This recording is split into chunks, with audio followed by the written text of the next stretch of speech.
The secret of the Amarna mummies. DNA of Akhenaten underbar Nefertiti and Tutankhamun. Part 3. Grave KV55 and the problem of assignment. In 1907, Edward R. Ayrton excavated in the Valley of the Kings on behalf of Theodore M. Davis and found tomb KV55. The findings, however, were confusing: a gilded wooden shrine that had once belonged to Queen Tiye, magical bricks bearing Akhenaten's name, canopic jars belonging to a woman, a feather-patterned coffin, from which the gold sheet face and cartouches had been hacked away by force. The tomb had suffered from moisture intrusions, which caused the mummy to crumble to dust. Doctors confirmed to the researcher that the mummy was a woman because of its wide hips. Davis thus published that he had found the tomb, the coffin and the mummy of Tiye. However, later investigation showed that the mummy was clearly male. This was followed by theories of Gaston Maspero, who assumed that it was a coffin of Tiye with the burial of a prince, then that of Semenchkhere and finally that of Akhenaten. In 1916, Georges de Récy recognized the reworking of the inscription bands and postulated that it was a coffin of Tiye that had been reworked for Akhenaten and finally used for the burial of Tutankhamun. The subsequent theories became more and more numerous and oscillated between Akhenaten and his co-regent Semenchkhere. Howard Carter also commented on the question in 1934.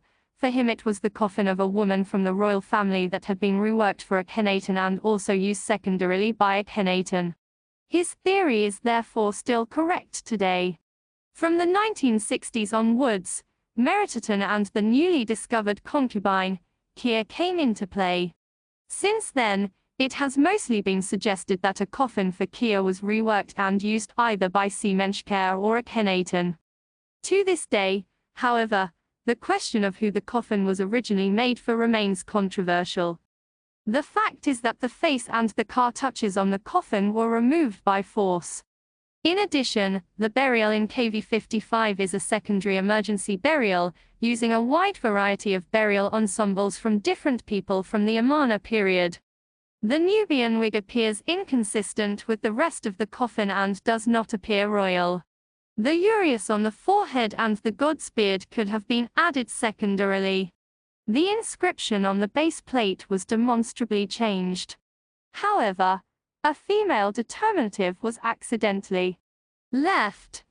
The text therefore speaks of a woman. Two possible scenarios are conceivable here. Firstly, it was assumed that the coffin had been made for the Lady Kia when urgent. If there was a need for an emergency burial, the coffin was changed in the inscriptions. Because the formula Warren Ra 1 of Ra, an epithet of Akhenaten, was left on the coffin, it was assumed that Semenchkhere was buried in it secondarily.